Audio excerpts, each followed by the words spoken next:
So I want to show you how, reflecting back on so many years of applying Feng Shui, I then realized that a lot of Feng Shui is not for you to go and cure it or go and fix it. It's basically to understand what is that whole journey about, what is the important lessons along the way, and then if you graduate from that lesson, you actually improve your entire well-being.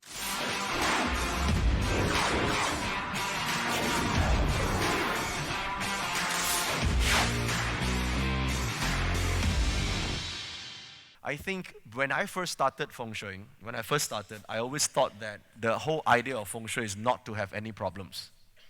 That was my impression when I learned Feng Shui, is that, life is full of problems, and my idea of Feng Shui, because I learned from all these masters, is that you need to put stuff in your house to mitigate problems, right? This is the impression that when I started learning Feng Shui, was like that. I know Singaporeans and Malaysians, have you guys got the impression? It's always put a cure here, put a cure there, right?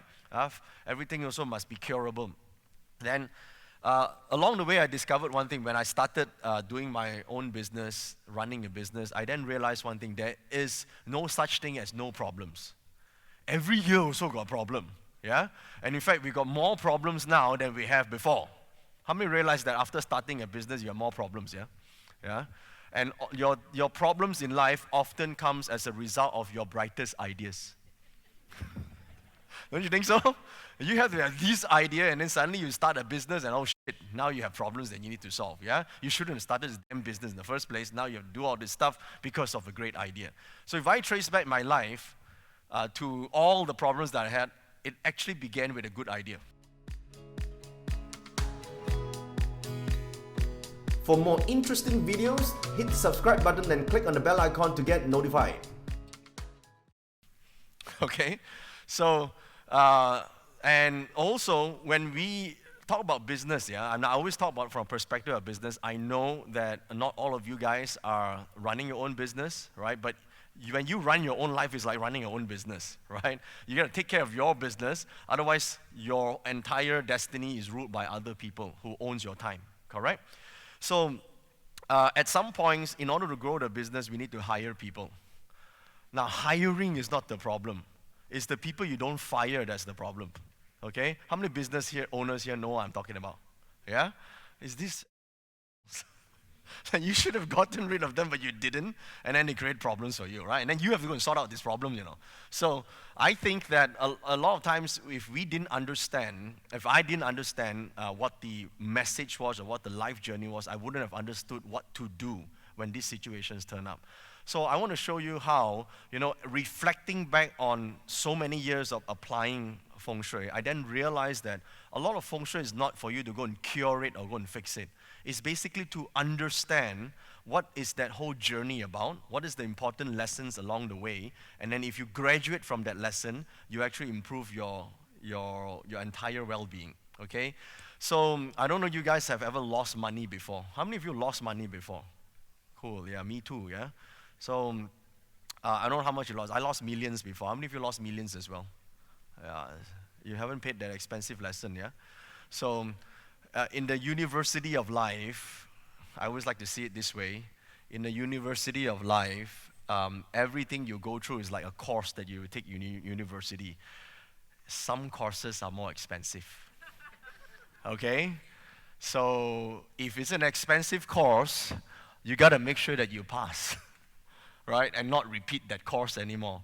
So a lot of my business decisions or life decisions has been very costly to me. So I've lost millions before. I've lost millions many times before. Fortunately, I'm able to make it back.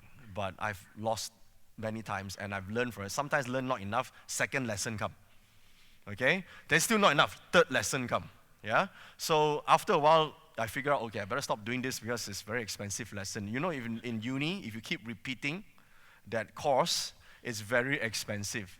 So part of this that you will learn right now is to understand what that life lesson is. And if you understood that course, you then graduate from it. You understand my point of view? And then you can move on and become better. If I understood this earlier, I would have made less mistakes, less financial mistakes at least. So this part is about understanding how your home or your workspace reflect to your journey in life. okay? Now, to achieve this is very, very simple. First, you need your own chart. So let me show you how to look at your chart and find that piece of information, okay? So when you plot your chart, you look at this sector. Now, this is your chart. Every one of you by now should be able to get their charts, right? Okay? If you don't have your chart, what's the solution? DWIT. Do whatever it takes, okay? And you're going to find this chart if you want to. So this section here, can you see here? Okay. If you zoom into this section, all right, they're not zooming in to this section. The next chart, I believe, zooms into this section. Okay, you will see. There you go. Okay, so I have the original. If you are some of the older, I'm not older, I mean, you are students who studied Feng Shui before, you like the traditional words for it, the traditional names for these 8 sectors. But if you're a new student to Feng Shui, then you use my new terminology because it actually helps you understand that energy better. So we have, all of us are born with an internal compass. And this compass sets out different directions that relate to different types of energies, okay? Now, different energy fields obviously attract different things into our lives and also presents different opportunities and different types of problems, okay? Now, I think problems generally also got 4 levels. The first level problem is a normal problem. When you have normal problems in life, you should not blame your Feng Shui or blame somebody. What is a normal problem? I think a normal problem depends on which stage of life you're in. If it is a baby and baby shit in the pants, is it normal or not normal? Normal. If you are 40 years old and you shit in your pants, is it normal? Not normal. So that's called abnormal problem, okay? So if you are, 50 years old and suddenly you piss and vomit at the same time, is it normal problem? Abnormal? No, I think this is serious fatalistic problem. You better go and scan, must be something wrong with your body, okay? Because different age, if it's a baby vomiting and shitting and pissing, it's very normal, You understand?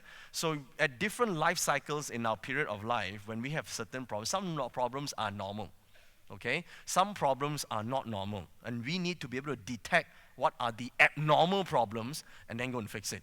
Normal problems is part and parcel of our entire journey in life. The problem is when people blame Feng Shui for everything. Some things are not right. Not if you are starting a business, you have cash flow problem. Is it normal or not? It's very normal. Most people start a business, they usually would spend everything back on the business. They probably they don't have enough people to handle finance. If you're in your 10th year in business and you still have a cash flow problem, you have a serious problem. You need to go and check your entire system of business. Something is wrong somewhere. So different stages of life have got different types of problems. You understand what I mean? So this here tells you what is the normal problem if you are in that direction. If it's a normal problem, don't worry, it's okay. If it is an abnormal problem, then you need to go and fix the core or find out the source of that problem and mitigate that problem. Do you understand what I mean? So we track what needs to change. We don't always need to fix every single thing. Let me ask you this. In a relationship, we'll argue or not? Of course we'll argue, man. That's how we grow, right? Now, sure, got something you don't like, something she don't like, but solvable, correct? If don't talk at all, then how? I think that is a more serious problem, right? So this is how we track our types of problems in Feng Shui. You don't go to every place in the house and say, this side need red carpet. Here we need some flowers. There we need to put this type of some vase or something. We don't. That is not necessary. You understand now? After a whole day of talking Feng Shui, I have not asked you to put some magic ingots and magic mirror somewhere. Yeah, that is unnecessary. Feng Shui is actually how you manage your own life energy and then make improvements. Thank you so much for watching. Please click on the subscribe button for more videos and hit the bell icon to turn on notifications.